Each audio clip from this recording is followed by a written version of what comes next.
哎，大家伙早喽！看我后边这个建筑，我还又在中之岛附近，这边好多这种特有，不知道像是欧洲，应该像是欧洲那种风格的建筑。这是个银行集团。大阪马拉松会跑过这儿前面这条路。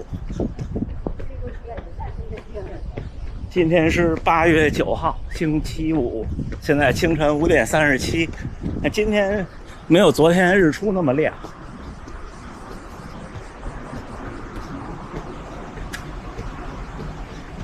大阪马拉松是我现在的反方向，会跑过现在我右手边这条路。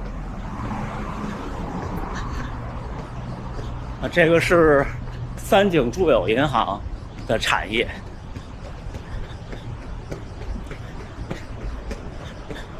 大阪的中之岛的建筑还是挺不一样的。今天聊点什么呢？前年的河恋穿了 Hoka 那双 Rincon 4，对吧？当时是第一时间跟大家汇报了一下感受。我昨天就想，跑鞋的变化和跑者的变化。一会儿跟大家聊聊那天穿那双鞋跑2组速度训练的细节体会，好吗？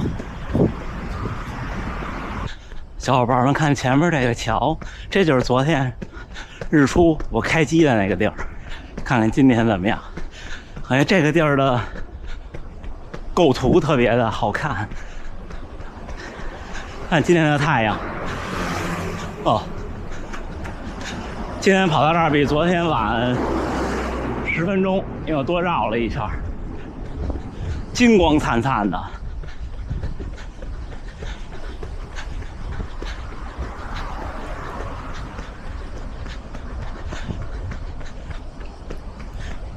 之前好多小伙伴说，怎么街上车这么少？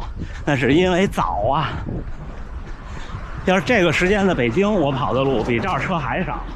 他们这儿我发现，通勤应该都不需要太远上班，但是人都出来的早。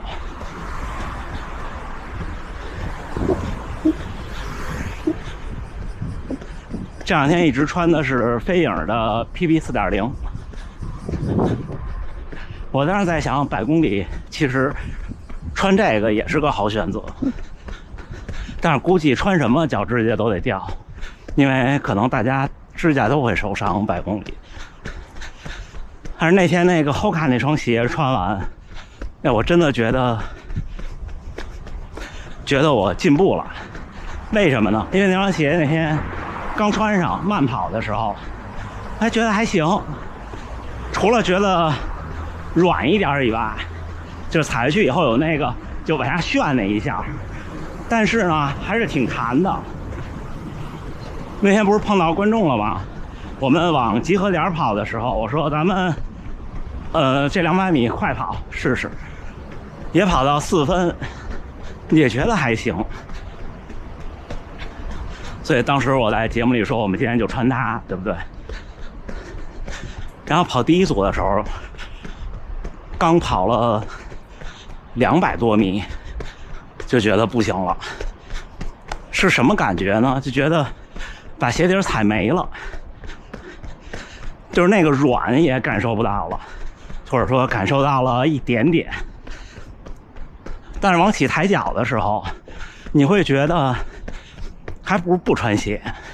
就是其实人，虽然我们一直穿鞋，但是现代文明没有多少年，不足以改变我们的脚，就进化不出来什么。它还是不穿鞋那种进化的轨迹。就不穿鞋，你蹬地的时候，你是觉得又没有缓震又没有支撑，肯定疼啊，但是有劲儿。但是穿了缓震鞋以后，感觉是没劲儿，就是它把你卸力了。当然这个只会发生在，就我的能力啊，我说只会发生在跑进可能3分40以内的配速会有这个感觉。再慢一点的时候，就是你不使那么大劲儿的时候，没有那么明显的感觉，或者说，还是优点大于不足。那天跑到第一组跑到200-300米，觉得不行了，到后边特别煎熬，因为觉得每一步的时间都变长了。虽然可能只是毫秒之间，但是感觉特别明显。让时间变长以后，我发现自己的一个问题，尤其是在跑第2组往回跑的时候，我发现我左边其实不太会发力，就跑起来我能感觉到我有一边是不协调的。但是穿竞速鞋，这种感觉就不明显，也会有一点点，但是没想到这么明显。我不知道我能不能描述清楚这个感觉，就有点觉得左边拖着，右边在使劲。后来我分析为什么会有这感觉呢？就是因为鞋本身使不上劲，反而还往下旋，就导致呢，你不管是哪个肌肉哪个关节薄弱的一侧，它就有点跟不上那节奏。对，跟不上那节奏，这个描述的准确。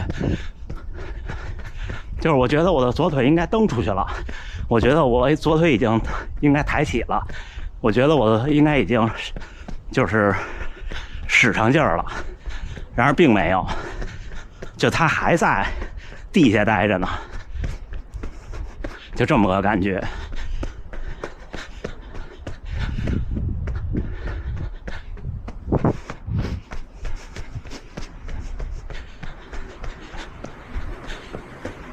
然后就果断换鞋了嘛，对吧？换完鞋这些感觉都没了，而且换完鞋以后的感觉是觉得特别有劲儿。不过呢，那天主要是天气太闷了，大家都跑不动，我也跑不动，所以并没有跑到最快的水平，但是会觉得就不那么拖沓了。不过我的判断是这些都是感觉，因为也有小伙伴给我们拍照，有的时候还有录像，其实看不出来的，就是外人是看不出来的，除了自己有感觉。那是不是说缓震鞋就不好？其实不是的，就是竞速鞋也有竞速鞋的缺点。缺点是什么呢？就是比方像今天我是比较疲劳的状态，昨天下午出去跑步了，虽然跑得很短，36度，昨天一天的跑量大概是30公里，那今天就累了。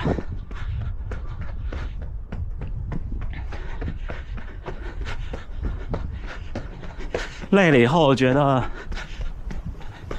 竞速鞋虽然这双 PB 4.0 不算是很顶尖的竞速鞋，没有那天穿的 10X 5.0 Pro 那么有劲儿，就那么硬，但仍然会觉得鞋底比较硬，就觉得跑起来有一点点刹车效应，因为鞋让你不自觉的往前，就像当年刚穿上第1代的 Vaporfly Next 那双鞋，绿色的，穿上以后觉得自己要起飞了，走路都要起飞了，就走路都不自觉的往前扑。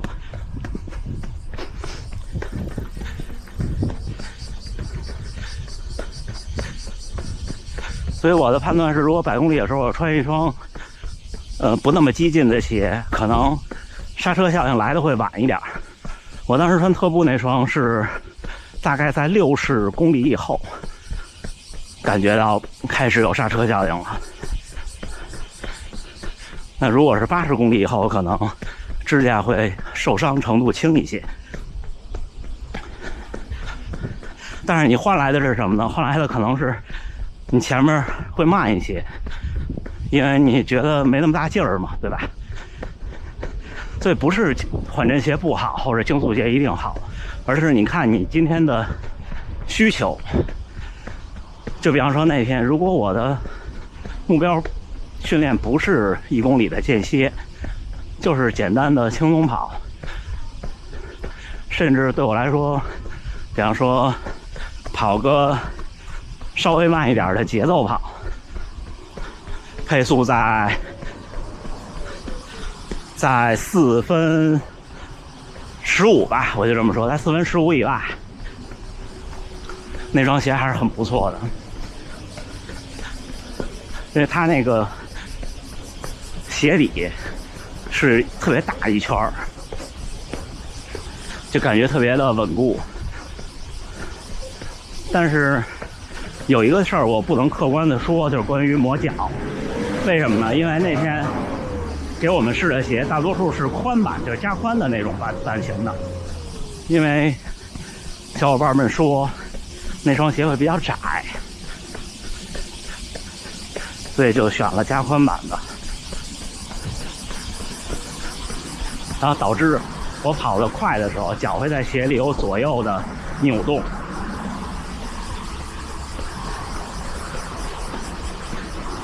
然后再加上它的鞋面也比较软，导致我跑完第2组的时候，脚底已经有灼热感了，就是摩擦的那种，就果断换鞋了。但是不知道普通宽窄的鞋会不会好一些？但是其实一切都是速度的原因，就是你速度快了，或者说跟你的能力相比速度快了，你就顾不上那些，驾驭不了了。你再穿缓震鞋的时候，你会觉得，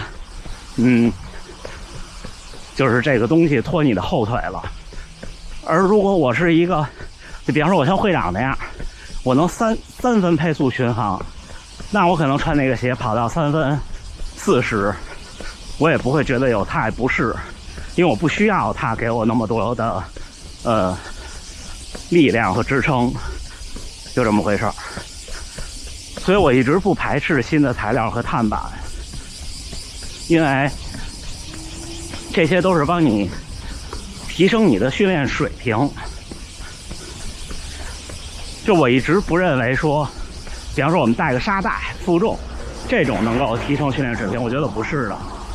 我觉得反而是要穿轻一点的，好一点的，让你的训练的时候，第一，你能发挥出自己的最好能力；第二是你能舒适一些，这样才叫提高训练水平。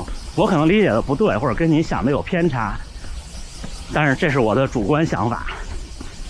因为我觉得，假设你带一个负重的东西去训练，您说我也可以发挥100%呀？我觉得不是的。我觉得可能，比方说这个负重让您，咱们用数字来说，让您降低了20%，但是呢，您因为这个负重，可能实际上降低的是30%的运动表现，而没有这个负重呢，您可能是能发挥到自己的95%。而如果您有一个更好的装备，让自己把自己能力更能发挥出来的话，您可能在训练中能发挥自己的100%，甚至超过100%。那我觉得后者更有效率，而且更可持续。马拉松这种耐力项目是个特别考验性格的项目，就是想持续下来是不容易的。你看有人几年、10几年，我都不知道等我到大河原先生的年纪的时候我是什么样子。你可能从我现在开始跑，就我从我现在这个能力再往后练，我再跑10年，可能还是这样，对吧？那既然都这样了，还不如让自己开心一些。所以我期待，不管是衣服还是鞋还是手表还是其他电子设备。哦，您好，我还在录像呢，谢谢，注意安全，注意安全。这下坡有点陡，一会儿见。我都特别期待有新的东西出现，这样能体验更不一样的生活。不过实话实说，现在的整个的经济环境导致大厂也不太行，连 Nike、阿迪都有点薄弱，研发呀、新品的推出啊，我不建议大家买那新出那超级飞马，因为那个超级飞马是最早Zoom X， 那时候确实是棒，但是现在已经不是那个时代了。我不建议大家买那个，还是就是有一定的训练水平就可以上碳板或者尼龙板。另外，我比较在意的就是手表什么的，但是这些感觉倒不是说发力不好不发力厂商，而是说好些东西触碰到了现在的天花板，看未来怎么走吧。行，又跟大家聊了一大堆，总之就是我觉得您的鞋柜里有一双缓震鞋是 OK 的，什么时候穿很轻松的训练的时候穿。初跑者要不要穿缓震鞋？我觉得要，因为初跑者你就说一次5公里你都可能觉得浑身疼，先不要去考虑鞋带来的竞速，跑到什么时候就可以考虑换竞速一点的鞋呢？我觉得5公里可以跑进25分钟，男性啊，女性可以往上加3分钟，就可以穿一些中端竞速鞋了，差不多就这样。那双鞋在这儿卖16000，800块钱，我觉得不便宜。我应该是，反正我应该是不会买，因为我的柜子里不需要一双缓震鞋，纯缓震鞋。像我休息不想强度跑的时候，就穿现在这双，或者穿个2代的 Vaporfly， 对我来说就已经很 OK 了。然后咱们训练后见了。哎呀，今天又有点热，昨天那25公里我没喝水，今天不行了，得喝水。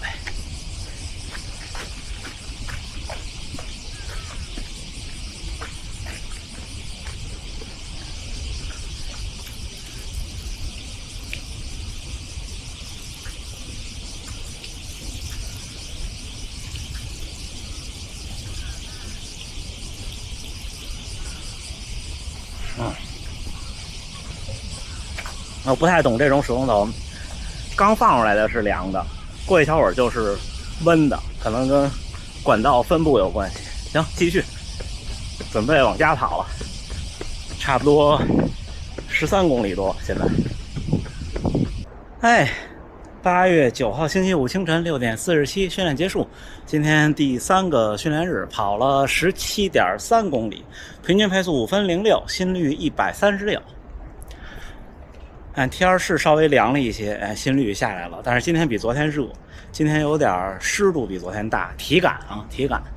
我每天放在视频上的温度和湿度现在都来自于 Stride 提供的数据，就是我如果只带手表出来是没有的，但是 Stride 就会有。然后那个高驰2台的 Pod 我不记得了，没试，过两天我试试。有时候还是那么一个别在腰上的 Pod， 可能有的时候会更方便。您比方说那天我换鞋，要是个 Pod 的话，就没有别 Stride 那一步。100公里的时候带的就是2代的 Pod， 表现很不错。我觉得这种数据就是这样。您说它有参考意义吗？我觉得没有那么重要。别说对普通人，对专业运动员可能都没有那么重要。但是呢，既然能记，就都把它记下来，这都是生命的一部分。就像记日记一样。虽然我不记日记，但是我现在好像又开始把我那个公众号开始发文章了。行吧，明天是周6，是直播的日子，而且是马拉松比赛的日子。那我们就跟上周直播的时候约定的那样，一边跟大家聊天，一边看着马拉松，好不好？我们一起。虽然我可能不能放出马拉松的画面和声音，但是应该都能看到，都有自己的办法能看到，对吧？不知道明天有没有平田先生的早训练，但是这3天我挺累的。明天是我最后一个训练日，明天咱们回评论和弹幕，大家有什么想跟我聊的就多发评论好吗？您最好是发评论，因为私信我确实是看不过来，因为私信有太多其他的内容，就麻烦您了。评论我是虽然会淹没在很多评论中，但是我都会看的，相信我。那这么着，最后还是祝大家能努力生活，健康平安。咱们明天再见。